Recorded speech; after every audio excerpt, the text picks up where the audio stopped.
Good afternoon and welcome to another edition of PharSide Pholios. We thank you for joining us as we are expecting the amazing in August with our continued series of author highlights and interviews. So today we have with us as our special guest Mr. Bruno Martins Soares, who's been writing fiction since he was 12 years old.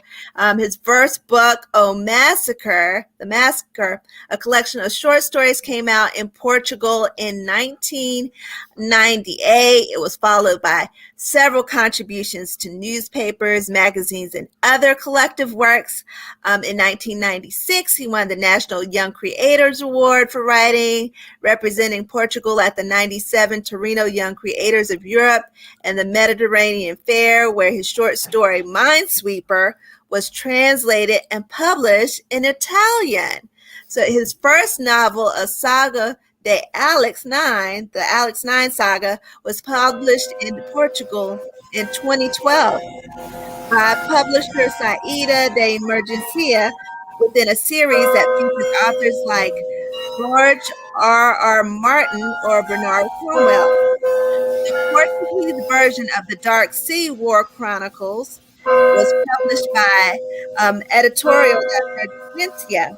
He worked in project development for television and was a journalist and a communications, HR, and management consultant before settling as a writer. He was also an international correspondent in Portugal for Jane's Defense Weekly and a researcher for the Washington Post. He wrote several plays and short and full-length picture screenplays, and he wrote and produced English-spoken Castaway Entertainment's full-length The Regret, distributed in the USA and Canada in 2015. He lives and works in Lisbon. He now writes under two different brands, Bruno Martin Soares for his sci-fi fantasy and B. Martin Soares for many literary realistic literature. So welcome, Mr. Bruno Martin Soares, to the Far Side. Thank you so much, Monica. That was really thorough. I'm so glad to be here. I see I have a little bit of a lag. Don't worry about it. It's my software and the pond. It's the Atlantic Ocean between us. Well, welcome from across the pond in the waters. We're so glad that you could join us on today to talk I'm so glad to be here. About your one of your latest titles, Laura and the Shadow King. And as you said, I've just to compliment. I've been writing for many years in Portuguese and in the Portuguese market. Only very recently, about 2-3 years, have I started writing in English for the international market, and that's why you never heard of me yet, but you will. Yes, and you'll find many of his works, especially for those of our audience viewers and those who will catch us by replay, who are into the sci-fi genre and fantasy genre. You will want to tap in to Mr. Soares' work because you'll get into the characters, you'll get into the storyline, just as I did myself with Laura and the Shadow King. So this first chapter opens up with the following. There's been a world before this one. In that world, Pablo had a house, a home, a family, a wife, and 2 daughters. Now he was here, somewhere he had never been before, in a crowd of people he didn't know, and how and why. So what about these words sets the stage for the story you're pulling your readers into? Right. Well, Pablo is actually a supporting character. he just comes in and goes out again, but he sets the stage for this kind of thing that that happened. There's a pandemic. This is a post-apocalyptic novel, so things are very, very different. And what you can see with Pablo is that some people are still very confused, and they are caught in the middle of everything. And in this case, I cannot tell you too much because it will spoil it. But in this case, Pablo went through some things, and I can tell you he had a disease. I can tell you that, but that meant that he doesn't remember a lot. He doesn't remember many things. So the first thing I wanted to introduce was this confusion that is happening, and the fact that there were two completely different worlds: the world before the pandemic and the world after the pandemic. Mind you, and if you're gonna ask me that maybe, but let me tell you, I wrote this way before COVID-19. And that's why it fits so well as, in this apocalyptic type of writing. That's Yeah, all. I usually say that unfortunately, it never occurred to me that people would run to buy toilet paper. That would have been a very interesting detail. Oh wow. So I mean, you talked about the Pablo's memory, um the challenge of memory with Pablo, and he's Pablo's attempt to make connections between what he's presently experiencing and what he believes he remembers from times past. Yes, exactly. Is that, that exchange between what's the present and the past something that you carry throughout a lot of your writing, like the It Dead actually the Dark is. Sea Chronicles? Yeah, yeah, and the RX9 saga, you feel that. Um, I think the you don't feel that much in the Dark Sea War Chronicles, but still, I work with flashbacks and flash forward sometimes. Mm-hmm.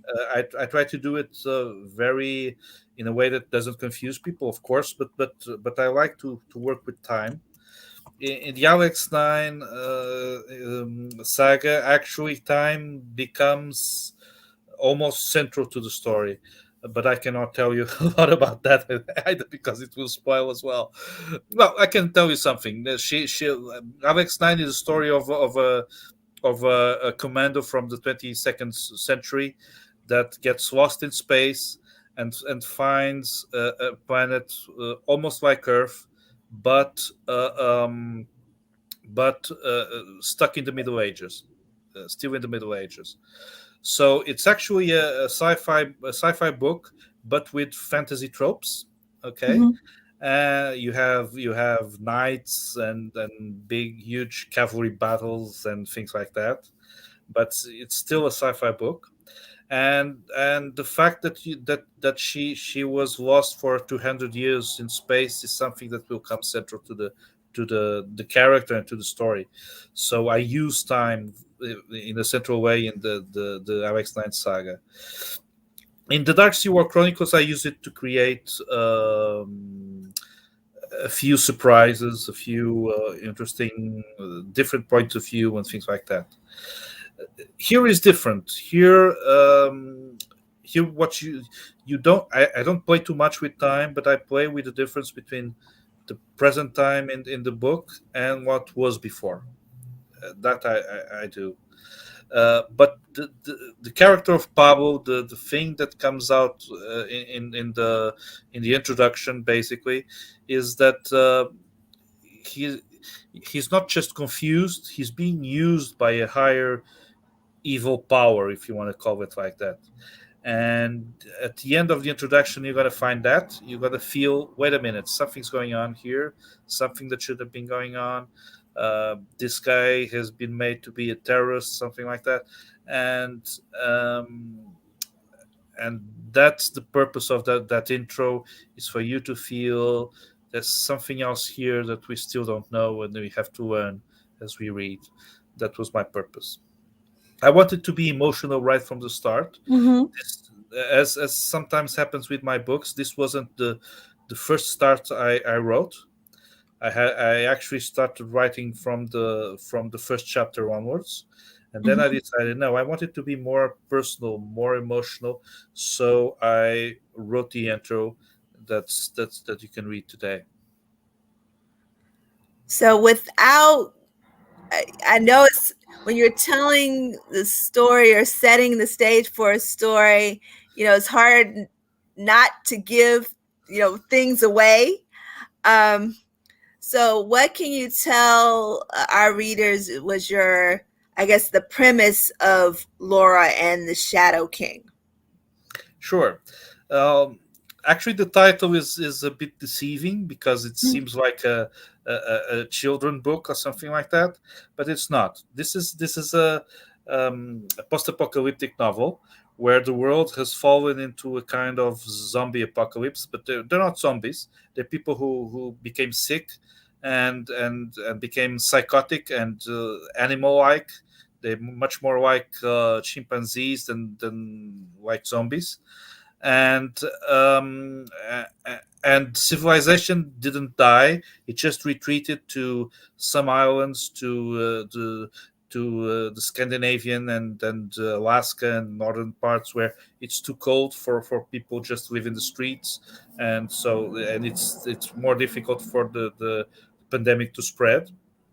And the idea is that there's an Atlantic island which is called Madeira Island, which is the place I grew up in, and it has been transformed into a military base, and from there, civilization is going to try to get territory back from the mainland. And what happens is um, a special forces team is missing, was sent to southern Spain, and it's missing. And JJ Berger and his Shadow King, his Shadow Team, he's the Shadow King. Mhm. He's called the JJ Berger King. um, and he's the Shadow King, and he's going with his team to find his comrades in southern Portugal and Spain, and he crosses path with a little girl called Laura, which I won't say too much, but she's very special, and she could be the she could be the the source of or the salvation of the humankind, and there's some special powers involved, but I'm not gonna tell you much. All right. So for our live audience and those who will catch the replay, you're definitely going to have to pick up this book to tap into the character of Laura, to see how she develops, and um, those hints that Mr. Suarez dropped about her special powers. So those will be unveiled once you pick up the book and begin your journey through Laura and the Shadow King. So you've written this book, Laura and the Shadow King. You've had the Dead Sea War Chronicles and short stories and other works of, sci-fi fantasy Right. that you've written in Portuguese. Yes. So what has changed? What is different from this particular story about Laura and the Shadow King than the others Well, that you've written, whether yeah, it's character, setting? Um, sure. The Dark Sea War Chronicles was actually written in English as well as the word Shadow King. The Dark Sea War Chronicles was the first book I started, the first trilogy I started working in English, and it's my bestseller so far, internationally at least. And then and then comes War and the Shadow King, which the second volume it's a two-part mini-series, and the second volume will come out in the fall, in November, the beginning of November. So we are almost there. Um, Laura is similar and different. Similar in the sense that much of my sci-fi books are militaristic. They're centered in some military character of some sort. Um, the Dark Sea War Chronicles is a kind chronicles of some kind of World War II's Battle of the Atlantics, but in space. That battle with submarines and convoys and things like that. Imagine if that is happens in space in another solar system.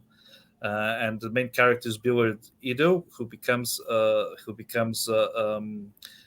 captain in Weber Navy, the youngest captain in the Weber Navy. Weber represents the United States in World War II, something like that. Okay, so that's my militaristic style. The Alex 9 saga, as I said, is also about a commando and knights and battles and things like that. Lauren the Shadow King is much closer to us. I try to write in a way that's much closer to the way the special forces work today, and how they communicate, and how their tactical workings and operations. But this time, I put him in a setting which I know very well. But almost 100% of all the places I mentioned in the book, I know personally. I They're real places. Okay, there's one or two that I invented. Maybe one that I haven't been there, but I've seen pictures and things. But 98% are places that I really know. Okay, and so you're gonna get to know a little bit about Portugal. You get to know a little bit about southern Spain. That they're very similar in the scenery is very similar, and it's not something. It's not a zombie novel. You're not gonna get uh, you stuck to that thing with sick people attacking. That's not the main story. Main story, it's much more complex. And what I usually write about is about the human drama, and most of all, the way people deal with their monsters, their inside monsters, the way that people deal with each other. And I try to make it emotional, personal, intense, action filled, but very um, very based on people, on real people. And that's a little bit what I try to do with Warren Shadow King. And you wrote this book, like you said, before COVID-19, before the Yeah. first case hit the headlines. So, how much do you see the sci-fi genre being almost a predictor of future events, if at all? Well, a lot. I think that's one of the main advantages of sci-fi. It's that it puts you thinking about the future, thinking what can happen in the future, thinking about all kinds of possibilities that most of them, thankfully, will never happen, but some may happen. We know how Jules Verne predicted submarines and going to the moon and things like that. And you know that when George Orwell wrote 1984, Mhm. many of the things that have happened since then are sounds similar to what he wrote, and so there is a big um, a big role for sci-fi in making us think about the future, about technology, about what can happen next.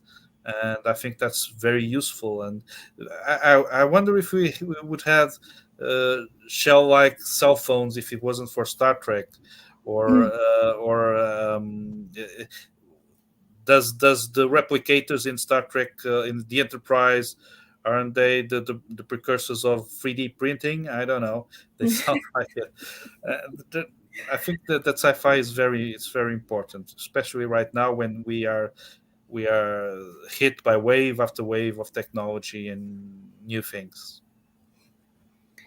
And you spoke of the next part in the series being released in November, Yeah. around November of this year. So, Yes. what is something that readers can expect to see from the characters?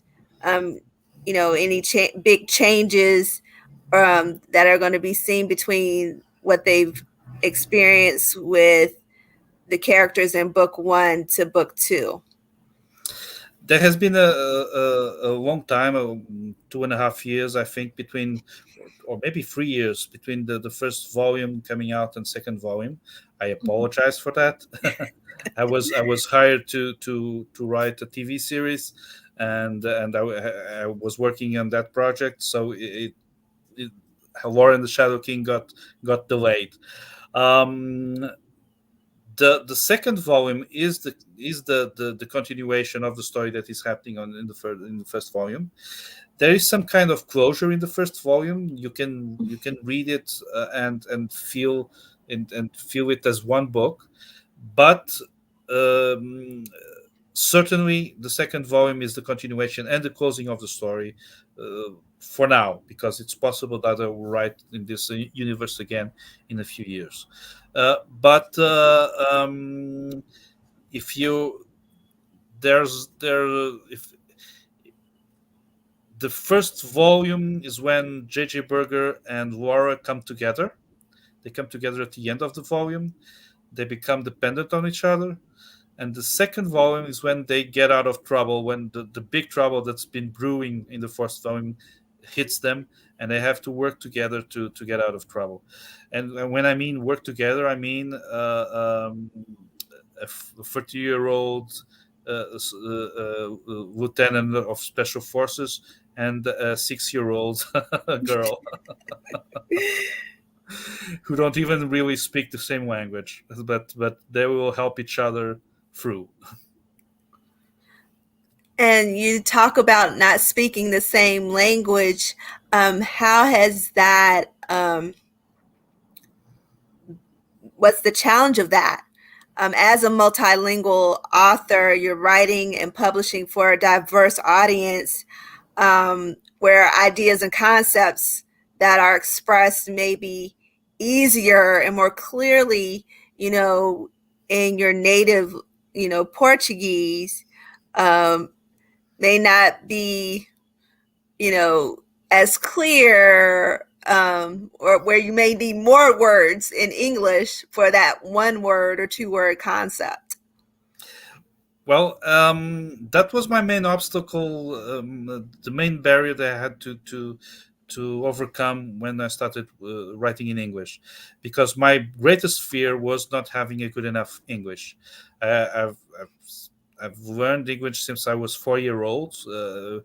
People in Portugal learn English very very soon and very early, and we don't dub TV or movies, so every day we're listening to actors speaking in American English and British English. But even so, when you start writing in English, you feel exactly what you have said, that you don't have the same kind of vocabulary, that you don't have the same kind of fluidity that you have in your first language. And I was afraid that would be a real obstacle. But when I was hired to write Regret, and when I worked with American and British actors, I understood that even though my English writing wasn't perfect, it was good enough, and it was good enough for me to try and bring it out to an international audience. And it's not exactly the same. I still believe that I write a little bit better in Portuguese. I've been writing better in English all the time, better and better. My written English is better than my spoken English, so don't mind my accent and my mistakes when I speak. But my written English, believe you me, is better. And but what happens is I simplify a little bit. My text becomes simpler. I always were very majestic, very cinematic in the way I write. Very focused on the images that are going on, that you can see them, you just follow them but it becomes a little bit even simpler when I write in English, and I'm actually enjoying it. And then there's some things that I know better in English than in Portuguese. I researched the the military lingo, the way they speak and the way they move, and now I know better how they how they speak in English in America and in England than I do how the Portuguese military speak. It's much easier for me to write in English those parts than writing in Portuguese, actually. So it's very different in that sense. I don't know if I answered your question. Was that it? Yes, I mean, definitely. Um, I've had the opportunity to travel across the pond and actually go to parts of Spain and Portugal. Oh, so good. Just absolutely beautiful country, the rich history, Thank you. um, Yeah.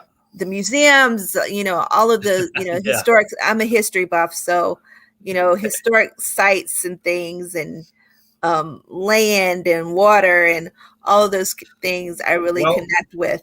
in that Um, case, you need to read the second volume of War in the Shadow King, because about 70% of it happens in a 13th century castle.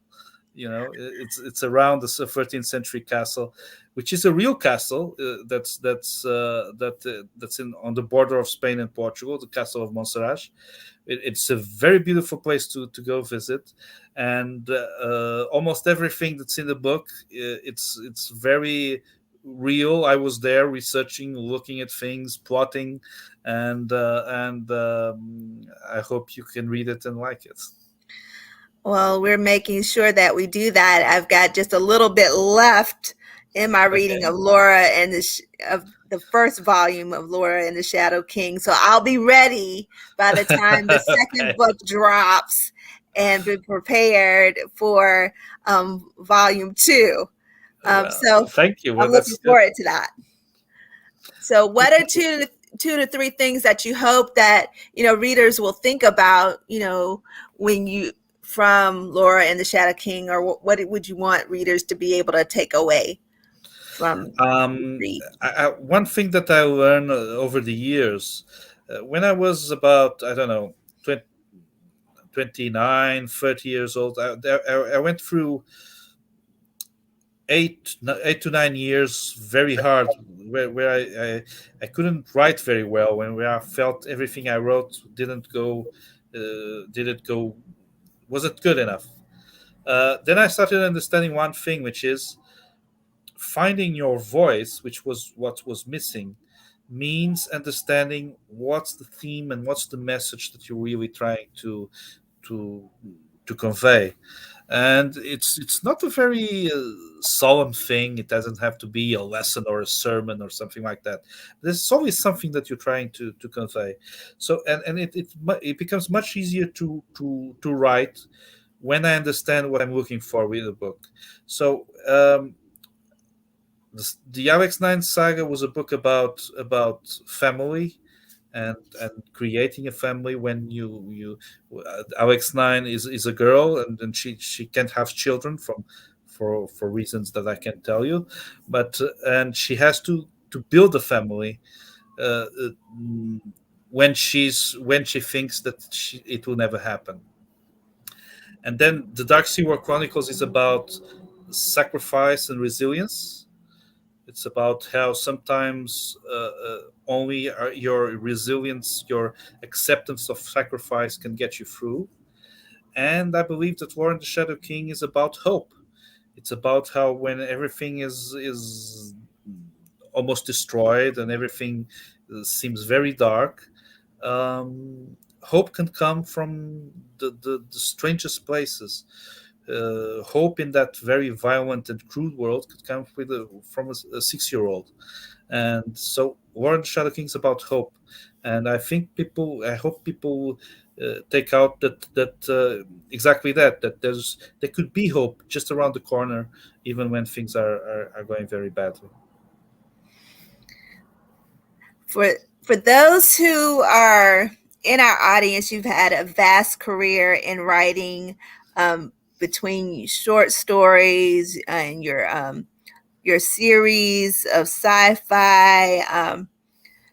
Those, if there are people in our audience who might aspire to write in this genre of sci-fi, what are some words of wisdom that you can give them, whether they just have an idea or just beginning the writing process? Well, keep writing, because it seems a lot easier than it actually is. Uh, you get stuck for all kinds of things. Most of the time, when you start writing, you get stuck because you start writing and suddenly you feel that what you're writing has nothing to do with the idea you had in your head. But you have to learn. You cannot think that you'll get it right on the on the first time. I'm sorry, a bit too tired today. But it's you need to keep writing and try it, and find out and give people to read, and hear the criticisms, and get depressed because of it and cry, and then go and try again, and write and write and write and write, because in the end, only with practice you get perfect. And um, and one day people will start liking this and liking that, and suddenly, and read a lot, read, because it's you cannot be Beethoven if you haven't listened to any music. You and the same thing when you're writing, you read fictional vocabulary, not really word vocabulary, because you don't need a lot of word vocabulary to write, but you need fiction vocabulary. You need to see the techniques happening. You need to to see how writers solved this or that problem or created this or that situation. And the more you read, the more you'll find it easier to write. And you find that it's been so many times that I've seen something on TV, that I've read something, that I've seen it on the movie theater, and I said, this guy was brilliant. He did this and that, and I have to do something like that. And I went and tried it and used it here and there. And the more you read, the easier it will be to write. And but you won't get it right on the first time. You have to try it again and again and again. So those are some wonderful tips, I hope it's to our useful. for our aspiring writers, to be encouraged to keep reading and read, which I tell my students all the time, elementary school students, middle school, high school students, read, Yeah, and to write. And with each writing, you definitely improve, in the process and in the journey of writing, and you're able to absolutely. expand and grow. So how can, those who are watching live and those who will catch us, by replay, where can they find your work? Well, you can go to my website, which is brunomartinsoares.com. It's my name. So it's my name, .com, all together, all put together. Or you can go to Amazon and search my name, or Facebook and search my name. You'll find me in those three places for sure. I'll also be in LinkedIn and Instagram and all, but in these three places you can find everything, and you go and find everything that I'm doing. So brunomartinsoares.com.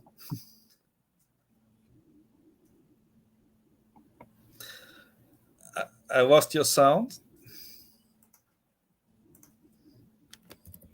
All right, so you've heard Ah, it here.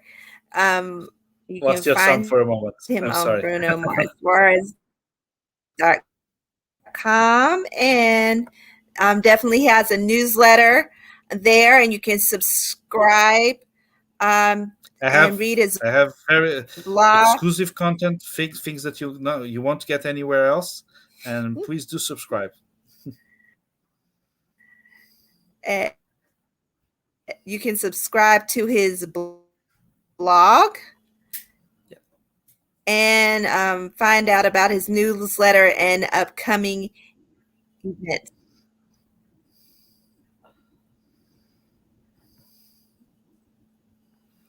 All right. Well, we want to thank Mr. Bruno Martin this afternoon, and we wish you continued success with this particular Thank you so project, much. Laura and the Shadow King, as well as the upcoming volume that will come out later to this first work, to this particular work.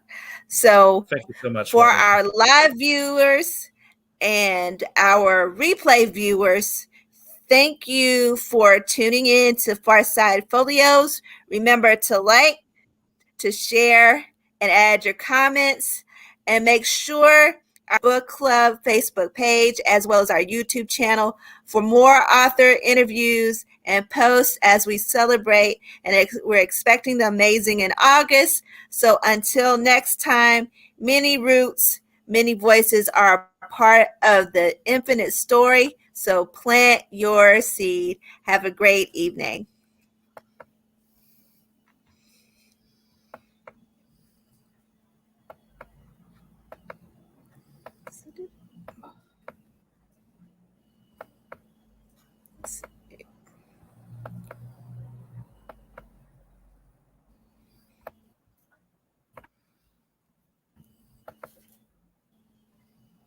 It's